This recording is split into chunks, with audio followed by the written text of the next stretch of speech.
முதலமைச்சர் விஜய் எதிர்க்கட்சி தலைவர் உதயநிதியை ரீசெண்டா அரெஸ்ட் பண்ண அந்த விஷயத்தை பத்தியும், மழைநீர் வடிகாலம், டிசம்பர் மாத வெள்ளத்தை பத்தி இருக்க பயம்னு விஷால் வெளிப்படையா பேசியிருக்கிறது தான் இப்போ வைரலா போய்கிட்டு இருக்கு.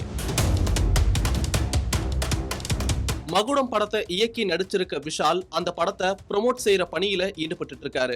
அடுத்த வாரம் சூர்யாவுடைய விஸ்வநாதன் சன்ஸ் படத்தோட நேரடியா மகுடம் படம் மோதுது. கடந்த 2025 பொங்கல் அப்போ விஷால் நடிப்புல உருவாகி 12 ஆண்டா வெளியாகாத மதகஜராஜா திரைப்படம் வெளியாகி மிகப்பெரிய வெற்றி பெற்றுச்சு. அதுக்கப்புறம் விஷால் படமே வரலையே நினைச்சிட்டு இருந்த ரசிகர்களுக்கு மகுடம் படம் அடுத்த வாரம், அதாவது வர ஆகஸ்ட் 14ஆம் தேதி திரைக்கு வர இருக்குது. இப்படியான சூழ்நிலையில தான் ரீசெண்டா கொடுத்த இன்டர்வியூல நடிகர் விஷால் உதயநிதி கைது தொடர்பான கேள்விக்கு தனது கருத்தை முன் வச்சிருக்கிறது சோசியல் மீடியாவில் தீயா பரவிட்டு வந்துகிட்டு இருக்கு.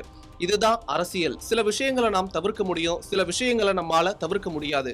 உதயநிதி அப்படி பேசியது தவறுதான். அதனாலதான் அவரை காவல்துறை கைது செஞ்சாங்க. அதுக்கப்புறம் சட்ட நடவடிக்கைகள் எடுத்து பெயிலையும் வந்துட்டாரு. ஆனா இதுதான் பாலிடிக்ஸ். ஒரு முன்னாள் லொயோலா கல்லூரி சீனியர் என்னோட பேட்ச்மேட் உதயநிதி ஸ்டாலினை கைது செய்வார்னு நாங்க படிக்கிற காலத்திலையும் அதுக்கப்புறம் கூட கனவுல கூட நினைச்சு பார்க்கல. ஆனா இதுதான் அரசியல் என வெளிப்படையா தனது கருத்தை விஷால் முன் வச்சிருக்காரு.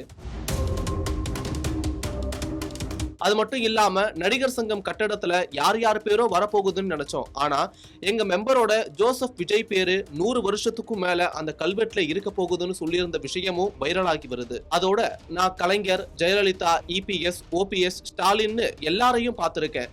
விஜயனா டார்லிங் தான் கூப்பிடுவேன். ஒரு சில கோரிக்கைகள்லாம் இருக்கு. சினிமா துறையை சேர்ந்தவர் கண்டிப்பா பண்ணுவாருன்னு நம்புறேன். அதே மாதிரி ராஜ்மோகன் பத்தி நான் பேசுனது தவறா புரிஞ்சுக்கிட்டாங்க. அவருக்கு தகுதி இல்லைன்னு சொல்லிட்டனோ, அதுல முட்டாள்தனமா ஜாதியை கொண்டு வந்துட்டாங்கன்னோ, எனக்கு அவரு என்ன ஜாதின்னு கூட தெரியாது. விஜய்க்கு அந்த இலாக்கா போயிருந்தா இன்னும் நல்லா இருந்திருக்கும். கத்துக்கிறேன்னு சொல்றதுக்கு இது ஒன்னும் டியூஷன் சென்டர் கிடையாதுல. நான் ராஜ்மோகனுக்கு தகுதி இல்லைன்னு சொல்லல, அவரை விட விஜய்க்கு நல்லா தெரியும்னு தான் சொன்னேன்னு பேசியிருக்காரு. டிசம்பர் மாசத்துல வெள்ள வர்றத பத்தி நடிகர் விஷால் பேசியிருந்தாரு. அப்போ முன்னாடி அவர் பேசின ஒரு வீடியோல 4500 கோடி எங்கிட்டுமா போட்டீங்கன்னு மேயர் பிரியா கிட்ட கேட்டேன். ஆனா அவங்க எந்த ஒரு பதிலும் சொல்லல. அதே மாதிரி நான் அகைன் கேட்டுட கூடாது அப்படின்ட்டு முன்ன மாதிரி இல்லாம அதுக்கு ஒரு நிரந்தர சொல்யூஷன் வேணும்னு பேசியிருக்காரு. இது சம்பந்தப்பட்ட வீடியோஸ் தான் இப்போ சோசியல் மீடியால செம்ம வைரலா போய்கிட்டு இருக்கு.